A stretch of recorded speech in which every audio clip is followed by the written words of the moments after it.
வணக்கம், வந்தனம், நமஸ்காரம். எல்லாரும் எப்படி இருக்கீங்க? இந்த விலாகில் நீங்கள் பார்க்க போகிறது my full day routine as a UPSC aspirant. இந்த நாள் ஒரு அற்புதமான நாளாக இருந்துச்சு. வை பிகாஸ் இன்றைக்கி நான் செல்ஃப் கேர் எடுத்துக்கிட்டேன். ரொம்ப நாள் கழித்து ஒர்க் அவுட் பண்ணேன். அது மட்டும் இல்லாமல் எனக்கு பிடிச்ச சப்ஜெக்ட்ஸ் பாலிட்டி படித்தேன்.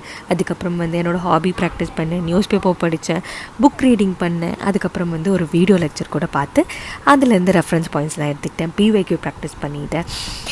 இது மட்டும் இல்லை, சம்மர் ஸ்பெஷல் ஃபுட் இன்டேக் இதெல்லாமே எடுத்துக்கிட்டு இந்த நாள் ஒரு சூப்பரான ஒரு ப்ரொடக்டிவ் டேயாக அமைஞ்சிச்சு. இந்த நாளை விரிவாக உங்களுக்கு நான் காட்ட போகிறேன். வாங்க விலாகில் போகலாம். அடிஷ்னலாக கான்சன்ட்ரேஷன் இம்ப்ரூவ்மெண்ட் பண்ணுறதுக்கான டிப்ஸ் இந்த விலாகில் ஷேர் பண்ணியிருக்கேன். உங்களில் சில பேர் கேட்டிருந்தீங்க. ஸோ அதனால் பாருங்கள், பிடிச்சிருந்துச்சுன்னா கண்டிப்பாக ஃபாலோ பண்ணுங்கள்.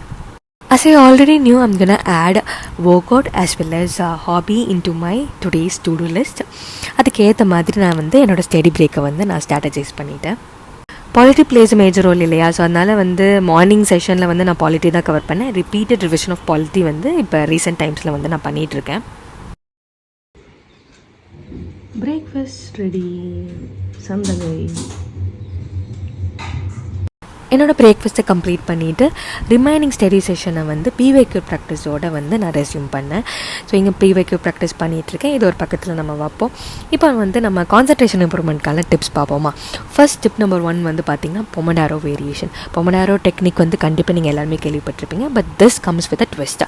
என்ன அப்படின்னா, யூஸ்வலாக நம்ம 25 மினிட்ஸ் படிச்சுட்டு 5 மினிட்ஸ் பிரேக் எடுப்போம். பட் இந்த தாட்டி நீங்கள் என்ன பண்ண போகிறீங்கன்னா 5 மினிட்ஸ் படிச்சுட்டு 25 மினிட்ஸ் பிரேக் எடுக்க போகிறீங்க. பட் ரொம்ப ரொம்ப இம்பார்ட்டன்ட் என்னென்னா, இந்த 25 மினிட்ஸ் பிரேக்கில் நீங்கள் டிஸ்ட்ராக்ட் ஆகாமல் இருக்கணும் இல்லையா? அப்போ நீங்கள் ஃபோன் நோண்டக்கூடாது. அதுக்கப்புறம் டிவி பார்க்கக்கூடாது. Just you're gonna take a break. அதாவது யோகா ப்ராக்டிஸ் மாதிரி பண்ண போகிறீங்க. இல்லாட்டி you're gonna take a walk around your house or in your terrace, அந்த மாதிரி எடுக்க போகிறீங்க. இந்த டெக்னிக் யாருக்கு சூட் ஆகும்னு பார்த்தீங்கன்னா, ஒரு 5 மினிட்ஸ்க்கு மேலே நம்மளால் கான்சன்ட்ரேட் பண்ண முடியல அப்படின்னு சொல்கிறவங்களுக்கு இந்த டெக்னிக் கண்டிப்பாக கான்சன்ட்ரேட் பண்ணுறதுக்கு ரொம்ப ஹெல்ப்ஃபுல்லாக இருக்கும். Coming back to my day. So ஒரு 3 hours ஆஃப் ஸ்டடி கம்ப்ளீட் பண்ணிவிட்டு இப்போ ஒரு வீடியோ லெக்சர் பார்த்து என்னோடய ஸ்டடியை நான் ரெஸ்யூம் பண்ணிகிட்ருக்கேன். இங்கே நான் ஒரு IAS ஆஃபீஸரோட ஒரு வீடியோ பார்த்துட்ருக்கேன். ஸோ பார்த்துட்டு அவர் சொல்கிற டிப்ஸ் அண்ட் ரெஃபரன்ஸ் பாயிண்ட்ஸ் எல்லாம் நோட் பண்ணிகிட்ருக்கேன். ஸோ இந்த IAS ஆஃபீஸர் யார், உங்களுக்கும் அது யூஸ்ஃபுல்லாக இருக்கும், தெரிஞ்சுக்கணும் அப்படின்னு நீங்கள் விரும்புனீங்க அப்படின்னா கமெண்ட் பண்ணுங்கள். கண்டிப்பாக நான் யார் அப்படின்னு சொல்லிட்டு சொல்கிறேன். பட் இவரோட வீடியோ எல்லாமே மோஸ்ட்டாக ஹிந்தியில் தான் இருக்கும். அந்த வீடியோ லெக்சரை பார்த்துட்டு என்னோடய ஸ்டடி டேபிள் எல்லாம் நான் க்ளீன் பண்ணிகிட்ருக்கேன்.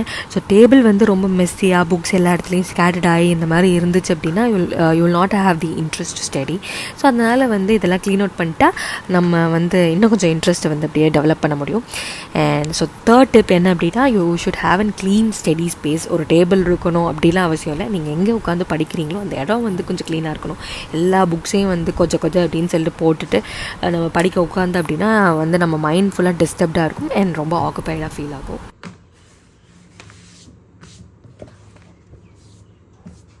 இப்போ பார்த்திங்கன்னா, தலைக்கு நல்லா எண்ணெய் தேய்ச்சி வச்சுட்டு எக்ஸசைஸ் பண்ணிகிட்ருக்கேன். ஸோ எக்ஸசைஸ் பண்ணிவிட்டு ஒரு 10 மினிட்ஸ் பிரேக் எடுத்துகிட்டு நான் ஷவர் எடுக்க போகிறேன். So prevention is better then cure அப்படின்னு சொல்லிட்டு நம்ம கேள்விப்பட்டிருப்போம். எந்தளவுக்கு எஜுகேஷன் இம்பார்ட்டண்ட்டோ அந்தளவுக்கு health self care is also very important. நம்ம நல்லா வச்சுக்கிட்டோம் அப்படின்னா நம்மளுக்கு ஒரு இக்கட்டான சூழ்நிலையில் பார்த்திங்கன்னா இப்போ எஜுகேஷன்லேயே ரொம்ப இம்பார்ட்டன்ட் ஒரு க்ரூஷியல் பாயிண்ட்டில் நம்மளுக்கு இல்னஸ் அதெல்லாம் கொஞ்சம் ப்ரிவென்ட் பண்ண முடியும் இல்லையா? ஸோ அதனால தான். ஹலோ, என்ன பார்க்குறீங்க? நான் என்னோடய வீடோட ப்ரிமிசஸில் நின்றுட்டு சுட்டரிக்கிற வெயிலுக்கு அடியில் நின்றுட்டு என்னோடய தலைமுடியை நான் காய போட்டுட்ருக்கிறேன். ஸோ நேச்சுரலாக இந்த மாதிரி நம்ம காய போட்டோம் அப்படின்னா நிறைய டேமேஜஸை ப்ரிவென்ட் பண்ண முடியும் அப்படின்னு சொல்லிட்டு நிறைய பேர் சொல்லிகிட்டு இருந்தாங்க. நான் மோஸ்ட்டாக ட்ரையர் யூஸ் பண்ணுவேன். பட் இப்போல்லாம் சம்மர் சீசனில் making use of summer sun. That's it. இங்கே என்னோடய ஈவினிங் செஷனை ஆஸ் யூஷுவல் இந்த நியூஸ் பேப்பரோடு ஸ்பெண்ட் பண்ணிகிட்ருக்கேன். So now coming back to concentration improvement tip number 4. So tip number 4 என்ன பார்த்திங்கன்னா, ஆக்டிவ் ஸ்டடி. ஆக்டிவ் ஸ்டடினா ஒன்றும் இல்லை, வெரி வெரி சிம்பிள். உங்களோட ஸ்டடி கண்டென்ட்டை ஒரு குவிஸ் ஃபார்மேட்லேயோ இல்லை உங்களுக்கு பிடிச்ச மாதிரி ஒரு பசில் ஃபார்மேட்லேயோ இந்த மாதிரி ஒரு என்டர்டைனிங் ஆர் என்கேஜிங் ஃபார்மேட்டில் நீங்கள் இன்வால்வ் பண்ணுங்கள். ஸோ இது உங்களோட கான்சன்ட்ரேஷனை பில்ட் பண்ணுறதுக்கு ரொம்ப ஹெல்ப்ஃபுல்லாக இருக்கும். அண்ட் இது உங்களுக்கு ஒரு ஸ்டடியில் ஒரு இன்ட்ரெஸ்ட்டும் க்ரியேட் பண்ணும். ட்ரை பண்ணி பாருங்கள். என்னோட இந்த vlogல இப்போ நீங்கள் ஸ்க்ரீனில் பார்த்துட்ருக்கிறது என்னோட painting material. So painting brush வந்து ரீசெண்டாக பர்ச்சேஸ் பண்ணிட்டு வந்தேன். இது ஒரு லோக்கல் ஷாப்பில் வந்து போய் வாங்கினேன். அது மட்டும் இல்லாமல் ஒரு 6 கலர்ஸ் உள்ள ஃபெவிக்ரிலோட அக்ரிலிக் கலர்ஸும் வந்து நான் பர்ச்சேஸ் பண்ணியிருந்தேன். ஸோ நிறையா வந்து பெயிண்டிங்ஸ் பண்ணி என்னோட ஸ்டடி ஸ்பேஸை இன்னும் கொஞ்சம் டெக்கரேட்டிவாக வைக்கலாம் அப்படின்னு சொல்லிட்டு இதெல்லாம் பர்ச்சேஸ் பண்ணியிருக்கேன். பட் இன்னும் பெயிண்டிங் ஸ்டார்ட் பண்ணிட்டு கொஞ்சம் ஸ்டார்ட் பண்ணி வச்சுருக்கேன். to do more. Okay, it's time for my hobby now. இங்கே வந்து நீங்கள் பார்த்தீங்கன்னா அட்டாமிக் ஹேபிட்ஸ், ஜேம்ஸ் கிளியர் எழுதிய அட்டாமிக் ஹேபிட்ஸுங்கிற புக்கு தான் வந்து படிச்சுட்ருக்கேன். ரொம்ப சூப்பராக இருக்குது, ரொம்ப ஒண்டர்ஃபுல்லான புக். கொஞ்சம் பேஜஸ் தான் கவர் பண்ணியிருக்கேன், but still it has become one of my favourite book. Yeah, என்னோட இந்த vlog உங்களுக்கு பிடிச்சிருக்குன்னு நம்புகிறேன். அண்ட் என்னோட இந்த ஸ்டடி டிப்ஸ் எல்லாமே வந்து ட்ரை பண்ணி பாருங்கள். உங்களுக்கு ஒர்க் அவுட் ஆனிச்சு அப்படின்னா ஃபாலோ பண்ணுங்கள். ஸோ இந்த vlog பார்த்ததுக்கு மிக மிக நன்றி. உங்கள் எல்லோரும் இன்னொரு vlogல சந்திக்கிறேன். தேங்க்யூ ஃபார் வாட்சிங். Bye bye. இன்னொரு vlogல பார்க்கலாம்.